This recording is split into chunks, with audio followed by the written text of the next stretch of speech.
Welcome back to the Fan Speak Network. We are live. We are going to be talking about week 13 in the NFL and look forward to tonight's game.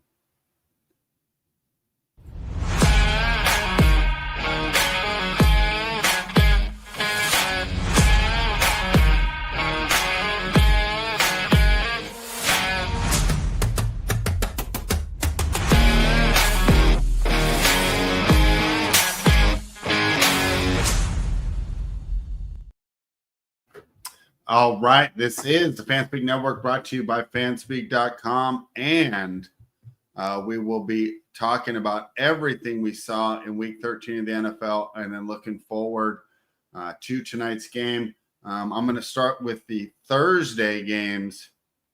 What an interesting game we had in Detroit. Detroit's up 16-0 at halftime. Seems like it's going to be a runaway. And I texted Tyler like, yeah, you were right. I shouldn't have taken the points with the Bears. Then the Bears scored 20 points in the second half. They had a chance to win that game. And it was historical ineptitude of clock management when it comes to how the Bears were looking in this game. And it ended up with Matt Eberflus getting fired. And how could he not? How did they not call timeout there? Caleb Williams continues to improve under the new offensive coordinator. And see, I got my Raider stuff on. They're also a team that look better under the new offensive coordinator. And you got to wonder how some of these guys continue to get jobs. Shane Waldron, they had nothing good to say about him in Seattle when he left. Now he leaves Chicago, and we see that Bears offense continue to improve. And if they would have got that last play right, I mean, we would be talking about a completely different NFC North right now. But the Lions escaped with the win. The Bears did get the cover, however. But I'll tell you what, I just wrote up this Thursday night game because the Lions will be back on Thursday night. Listen to these injuries here. The Lions lost linebacker Malcolm Rodriguez, defensive end Josh Paschal, defensive line Levi Onwuzurike, I don't know how to say his name, and defensive line Mekhi Wingo. Now, of course, I'm not going to tell you that I'm an expert on who those players are. However, one thing stands out to me. It's one linebacker and 3 defensive linemen. What's been the strength of this Detroit Lions team? Defensive line. And can you imagine how heartbreaking it's going to be for Detroit if they don't make the Super Bowl this season, where they're clearly the best team in the NFC West? The San Francisco 49ers, who we'll talk about in a bit, right? These windows, they close fast. And the Niners window got slammed shut on Sunday night.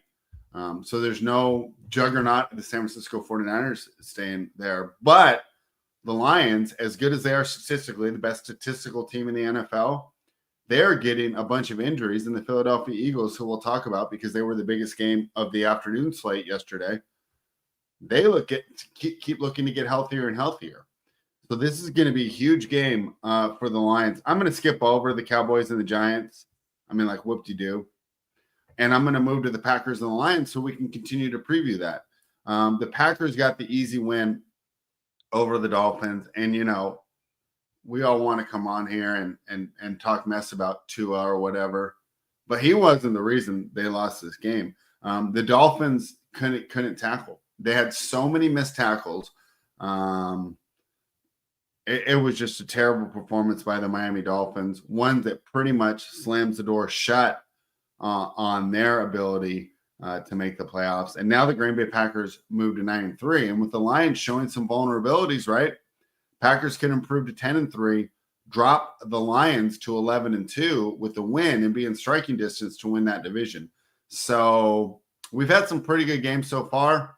Arguably the best Thursday night game that we've had coming up. Jordan Love looked pretty good as well, but boy, in that big game, and it's so weird because Goff had that one game with 5 interceptions, but we pretty much think of Goff as a guy that is going to take what's given to him and not turn the ball over, where Jordan Love makes things happen, but he's prone to turnovers.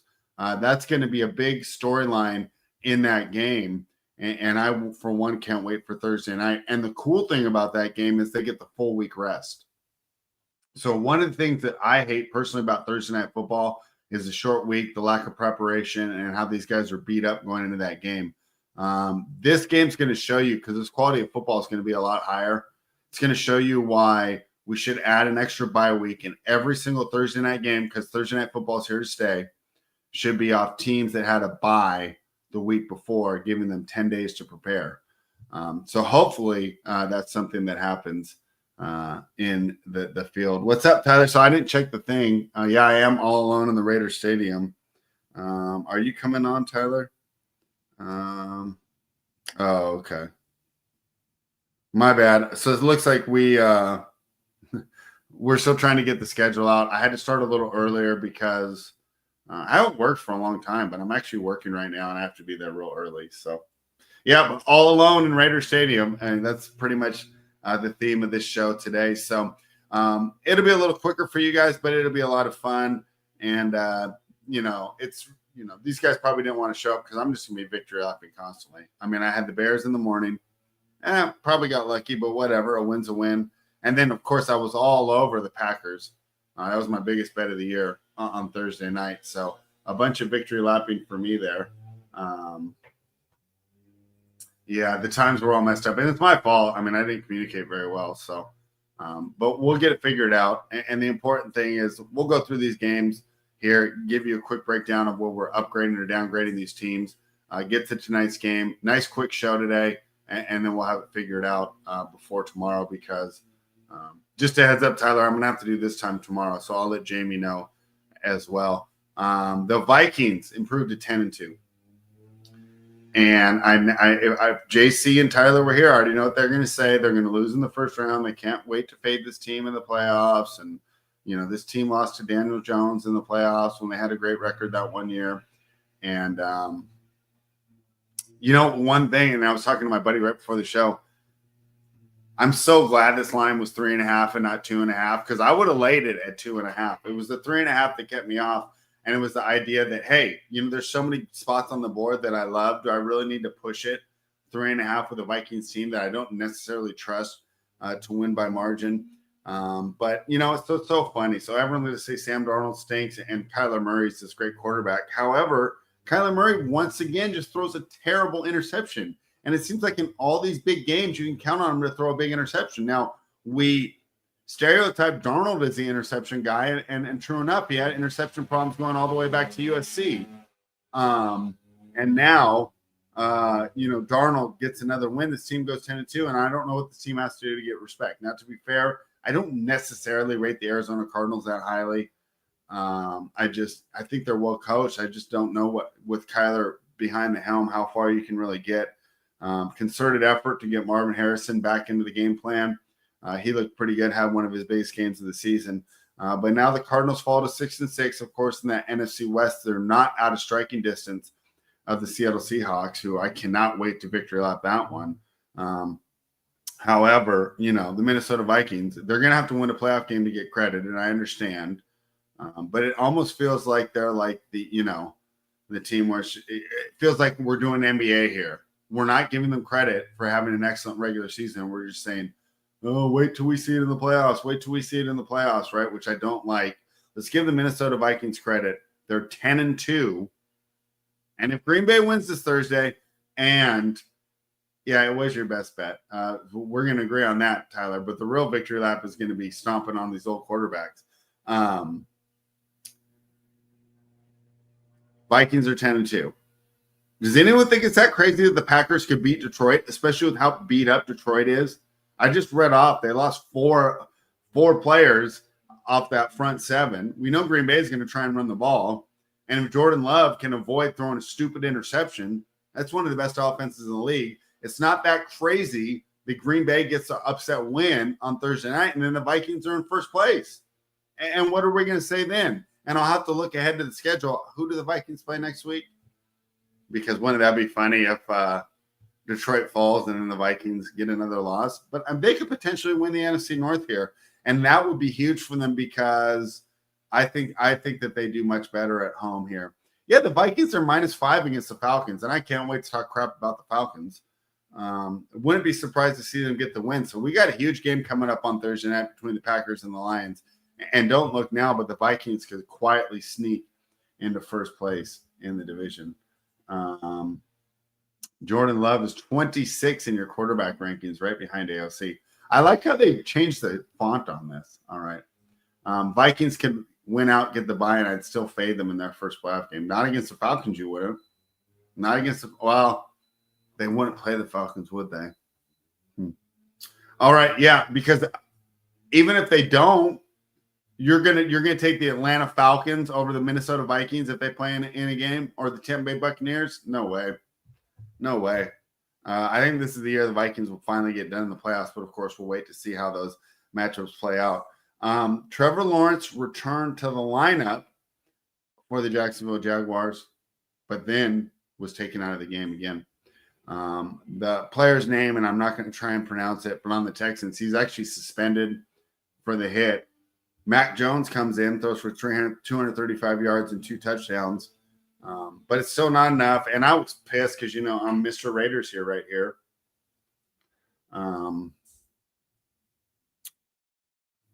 And now the Jacksonville Jaguars are 2-10. And you'd say, well, they're not going to take a quarterback.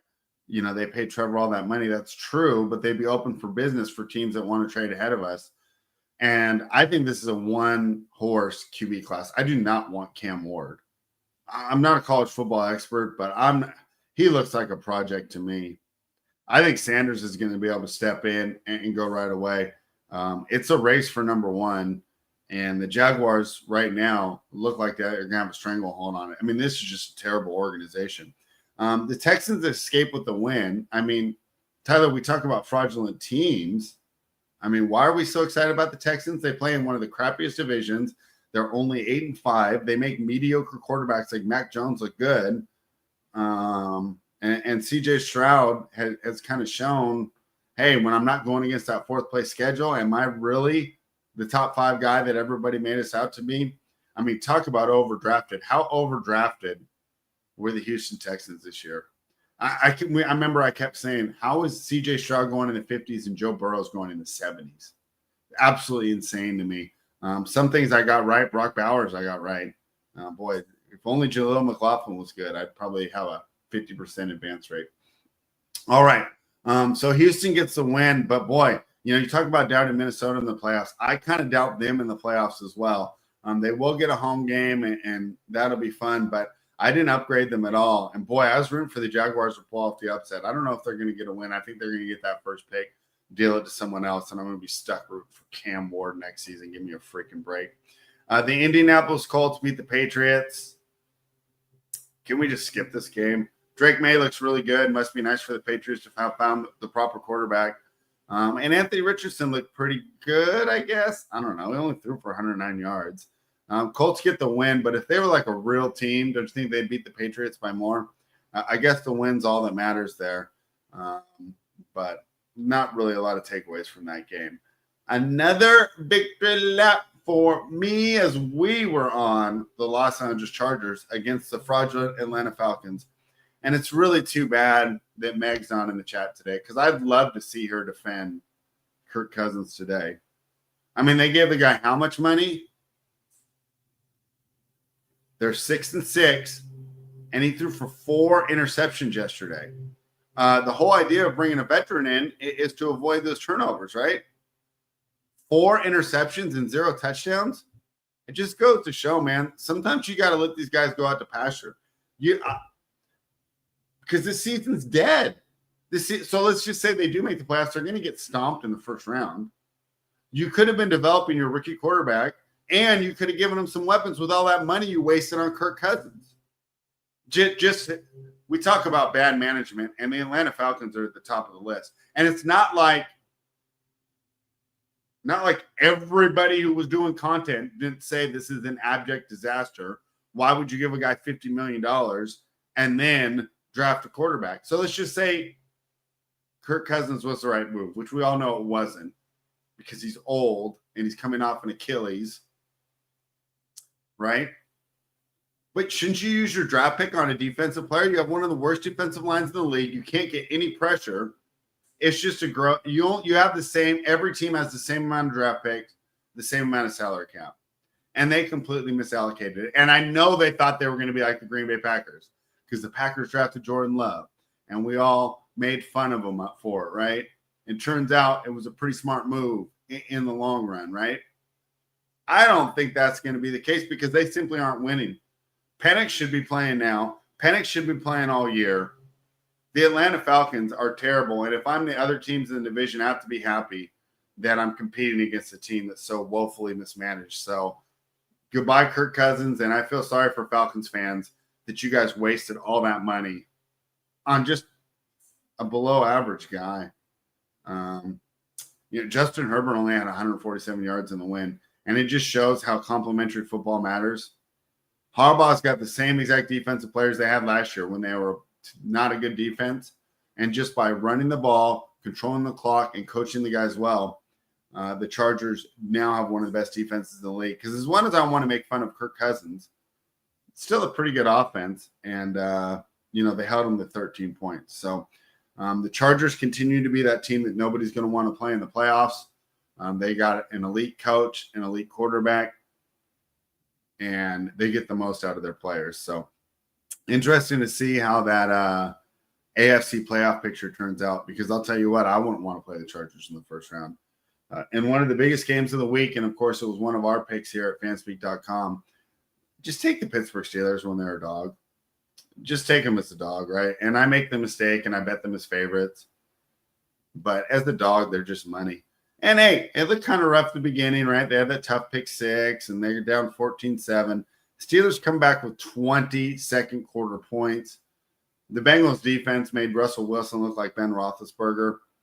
And, Joe Burrow's continuing to put up an MVP performance on a terrible team. And I really feel bad for him when we talk about bad ownership and bad management. And the Cincinnati Bengals are pretty much the epitome of that, as they're wasting the prime of, once again, a great quarterback. I always wonder how we would view Carson Palmer if he wasn't straddled with the Bengals. Because he looked pretty good in Arizona when he was over there. And Joe Burrow is going to have his career ruined by the same inept management. And it's really too bad. One of capitalism's flaws is bad owners in football teams. Najee looked good. What's up, Felix? Good to see you, my man. I haven't seen you for a while, but glad to see that you're doing well. Tyler says we're going to take Pittsburgh as a dog until the playoffs, and then that rule goes out the window. Fair enough, and we'll see how they match up in the playoffs because, boy, with the elite quarterback play in the AFC, it's going to be tough to go into one of those gunfights with Russell Wilson there. But 414 yards yesterday, Tyler. I mean, he's not Kirk Cousins, that's for sure. He's definitely better than that. Najee Harris, of course, 75 yards and a touchdown. And Pittsburgh Steelers get the easy win. Continuing along here, who's another old quarterback that I told you was a complete waste of money and was going to ruin another season? Aaron Rodgers. So what does he do? He goes in there. He gets a head coach fired, and they basically haven't done crap since they fired him, and the defense has gone to shit. Great job, Aaron. Great, because he refuses to take accountability. And, we can talk about stats all we like, but when you have a guy like that in your building, you can get away with being a diva when you have elite production. But guys like Terrell Owens, Antonio Brown, and now Aaron Rodgers is going into that category. When you're not given elite production, you're not worth a headache. And I think teams are going to realize that. I wonder, there's got to be it doesn't seem like the Jets want to bring him back. And I don't see any team being interested in him. I guess somebody could get desperate and hope for him. Would Dion let his son go to the Jets? No. Hard no. Giants, I would think so. Because even though the Giants have been bad lately, the Mara family is a good ownership group. Everybody knows the Jets ownership group is terrible. And the fact that they listened to an old quarterback over their coach who had built one of the best defenses in the league and instead went with a 40-year-old guy whose prime was 3 years ago. And in fact, let's give Matt LaFleur some credit, because if Matt LaFleur wasn't reining Rodgers in, Rodgers probably would have been this wash. It was only LaFleur forcing him to play within a system. Yeah. Rodgers is toast. The Jets are toast. What an absolute joke. I mean, I told you guys at the beginning of the season, man, develop young quarterbacks. This sports is a young man's game. Kirk Cousins showed it, and the New York Jets showed it this week with Aaron Rodgers once again putting forth another pitiful performance. Do you guys see how bad he missed that throw? That throw was so bad. Garrett Wilson's open by like 7 yards and he flubs it. Then he throws a pick six to a 300-pound lineman. So the Jets are terrible. We'll just continue to fade them, and we'll lose here and there, but another easy win as we fade the Jets. Titans and Commanders. Good job for the Commanders to get back on track. So, all right, there you have it. The Rams defeated the Saints. We probably should have taken the Rams there. Probably. I don't know. The Rams are so Jekyll and Hyde there. I was fine staying off that game. And to be honest, I didn't watch it that much. I guess the Rams are still alive at 6-6. Oh, we'll see. What did the Seahawks improve to? Yeah, they're only 7-5. I mean, Rams are alive. Cardinals are alive. The only team that's really dead in that defense is the San Francisco 49ers. The Buccaneers played the Panthers. And my main takeaway from that game is maybe we wrote Bryce Young's obituary a little too early. That's simply the case here. Because, I mean, he didn't look like a lead or anything. But he's definitely not someone to move on from. I mean, even if the Panthers got the top pick in the draft, I would think they would go somewhere else besides quarterback here, because Bryce Young is starting to look like the player that we remembered. Looked pretty good there in the pocket, and that accuracy is returning. So Panthers, this recent play of the Panthers, even though they're not winning, probably cements Bryce Young as a quarterback coming back. And I'll be interested to see if he makes a leap that we usually expect from first to second year and second to third year. Tyler says, I want to see Bryce with Stroud's weapons. Yeah, fair enough. Because we've seen Stroud's really not that good without Nico Collins. So maybe we're a little too early to crown him. In the biggest game of the afternoon, though, how did I not bet this one? I knew this one. The Eagles beat the Ravens. And what we have here is the Ravens have this awesome offense. They're just totally great fantasy team because they're going to put up a bunch of yards and all this stuff, right? But the Eagles are simply going to win at the line of scrimmage. And we watched them just dominate up front here. And even though I do think the AFC is better than the NFC, when people are putting the Ravens as the number one team in the league, I'm just like, that's crazy to me. I like Buffalo more than Baltimore.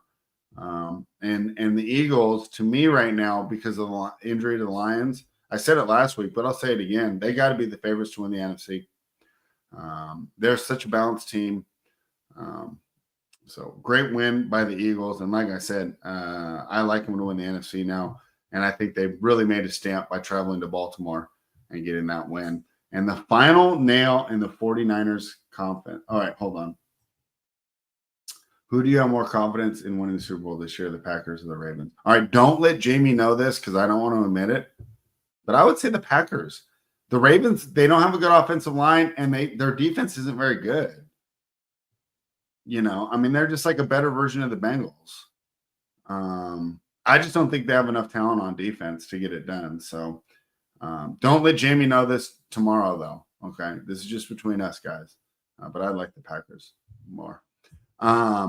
This is the Buffalo Bills put the final nail in the San Francisco 49ers coffin yesterday. And it'll be interesting to see how that team rebuilds because they definitely made some mistakes with their salary cap. That Brandon Ayuk contract, that's really going to haunt them. It's going to be tough to rebuild. And even if they did offload him, the dead cap's going to be a lot here. So we do trust in Shanahan. And obviously I think Purdy's playing hurt. He's going to be better next year than he's looking right now. But that's a tough scene there. Buffalo Bills, to me, probably the favorites in the AFC right now. I skipped over that Kansas City game, but whatever. I don't even want to talk about that. But even though the Chiefs are 11-1, I still think the Bills are probably the best team in the AFC right now. And I think they got a great chance to win. So if I were to choose a Super Bowl right now, I think it'd be Bills-Eagles. I think it'd be Bills-Eagles. Green Bay to win the NFC North isn't all that wild. Detroit's losing pieces and they play the Vikings again. Yeah. And I hate to tell you this, Tyler, but Vikings to win the NFC North isn't that wild either. I think Purdy comes up this year. Yeah, that's going to hurt the team too. I'll be interested to see how they do that. They give too much money to players who don't deserve it. Like Brandon Ayuk, you can't pay him like Jamar Chase. He's cool, but he's not Jamar Chase. He's not Justin Jefferson. He's not Tyreek Hill. Yeah, don't you wish you were here, Tyler? They're probably not. I mean, I was talking to my buddy this morning. That left tackle is terrible. And we always talk about offensive line play, and I don't care how good Mahomes is. You can't block, you can't win. I like the Bills right now. Let's dive into tonight's game between the Denver Broncos. Bo Nix, the young legend in Denver. Will he be better than Elway? No, I'm just kidding.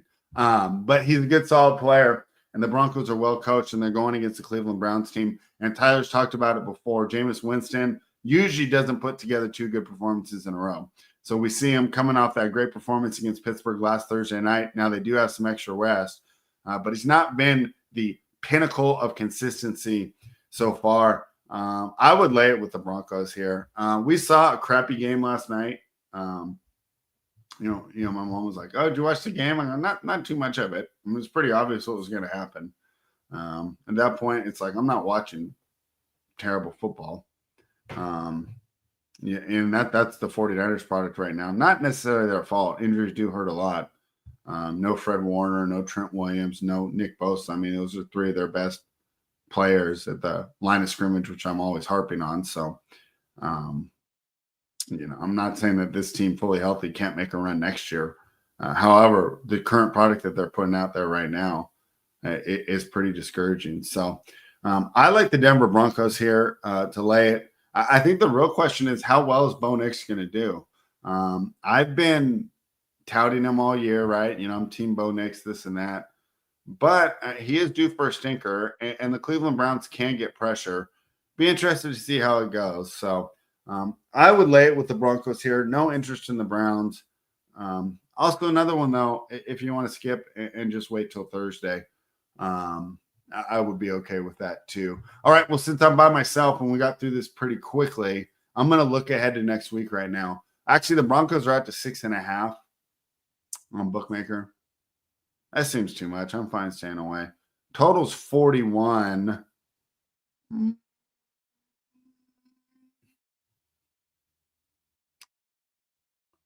Probably over, but I don't love it. And now let's look ahead to next week. Lions are laying 3.5 against the Packers. That 3.5, just like it did with the Vikings and the Cardinals, that's going to scare me off. I like the over 51 there. There's a lot of trends, and I wrote it up for Odds Trader. So if you follow me on X, that'll be published later today or tomorrow. And basically just a lot of trends for these two teams to go over the total. So I like the over 51 in that game. Plus, it won't be one of those usual BS short week things. They've had a full week to prepare for each other, which I think should help the offenses. The Vikings are -5 against the Falcons. Tyler and I will go into more on that. But to me, it's Vikings or pass. I'm not saying I'm going to bet the Vikings, but you can't bet the Falcons right now unless they announce that Penix is coming in. So we'll talk about that one more tomorrow. I'm just looking for things that jump out that I have to bet now. Saints, Giants, no interest in that game at all. Jaguars, Titans, let's go. Jaguars, we need you to get that win so the Raiders can be in first place. Actually, we need the Giants to get the win. What do you think, chat? Did the Giants have a chance against the Saints? I don't think so. Pretty depressing to be a Raiders fan to have to endure this terrible season, and we're not even going to get the quarterback we want. Buccaneers are laying 7 against the Raiders. I mean, that seems right. I don't know. No interest in jumping in that one, right? Damn, this week sucks, bros. These games are terrible. Like, if you're just a fan and you don't bet, can you imagine tuning in this week? Man, what a great week to go to some Christmas parties with your girlfriends. Plural, because I know how you players do it. The Eagles are -13. I mean, I don't want to watch that game. The Dolphins are -6.5 against the Jets. Man, I wish JC was on here. We'd have to take the Dolphins in that one. But these points are getting pretty high. It might be time to actually consider taking the Jets. Cardinals are -3 at home against the Seahawks. Well, I like that one. Give me Seattle. Give me Seattle. How are the Cardinals -3 there? Who thinks these teams are even? Or that the Cardinals are 1 point better? Give me a freaking break. The only thing I could think is the travel, right? Because Seattle to New York to Arizona. Give me Seahawks there. That's the first game I actually like. All right. Bills are laying 4.5 to the Rams. I guess if you like the Bills, bet that one right now. I can't see the Rams taking money, even though they did win last week. The Niners are laying 3.5 to the Bears. Give me Chicago. They'll get the new coach bump. I mean, so that's my favorite bet so far. Give me Chicago Bears plus 3.5. One thing to keep an eye on, will Trent Williams come back? Such a sad story. Such a sad story. He lost a newborn. That's one of the reasons he missed the game. I don't know if he comes back from that. Really, really sad story there for Trent Williams. But something to keep an eye on there. I mean, I don't think Bosa plays. Give me the Bears plus 3.5. That's probably my favorite bet so far. And Sunday Night Football next week, the Chiefs are laying 4 to the Chargers. We know what to do with the Chiefs. They don't cover. I'll take the Chargers. However, man, Tyler, I wish you were here. I'd love to know. Do you think Tyler, if you're in the chat, which way do you think this line moves on the Chiefs Chargers? I can see the Chargers actually taking money, especially early in the week with the sharper bettors. Maybe grab the Chargers right now, +4. And then Monday Night Football, Cincinnati versus Dallas. I mean, who cares about that game? So if I were to bet next week right now, give me the Bears plus 3.5 and give me the Seahawks plus 3. And tonight, I do like over 41, Clyde. I like over 41. And I like the over 51 in the Packers Lions. Yeah, so Tyler thinks that we bet the Chargers right now. So I agree there. I think the Chargers got a good chance to keep this one close. However, it is Kansas City. Some travel for the Chargers as they played Atlanta last week. I just like the way they match up. And you don't think they're going to take advantage of that left tackle? If the Raiders and Kayvon Chason or whatever his name is able to get to Mahomes so much, what are the Chargers going to do? Good coach team with real talent. Yeah, give me the Chargers +4 there. All right, guys, we'll be back tomorrow. It's 2 p.m. Eastern for all of December because I'm actually working. Can you believe that? After 2 months off. Boy, talk about your body getting beat up. Bro, I'd taken so much time off. Get back to work. My back is sore. My arms are sore. But it's good for me. Because you know what I hate? I hate people who are like severely overweight criticizing professional athletes. So at 48 years old, I'm in pretty good shape. So I can come on here and talk crap about these players who aren't putting their all in. CC, Aaron Rodgers. All right, guys. That's it for me. Thank you very much for joining us. We'll be back at 2 p.m. tomorrow. We're going to give out all those picks. But right now, I like the Bears and the Chargers for next week. Thank you, everybody, for joining us. And, of course, we have plenty of great content here at fanspeak.com. Back to our normal schedule with no holidays. So we'll have the prop party. We'll have Andrew and Justin continuing. Andrew got a great parlay this week of 3 first touchdown scorers. Turned like $10 into $2,500. So they'll be doing more of that on Wednesday night. And you can join us here. Make sure you're subscribed. fanspeak.com.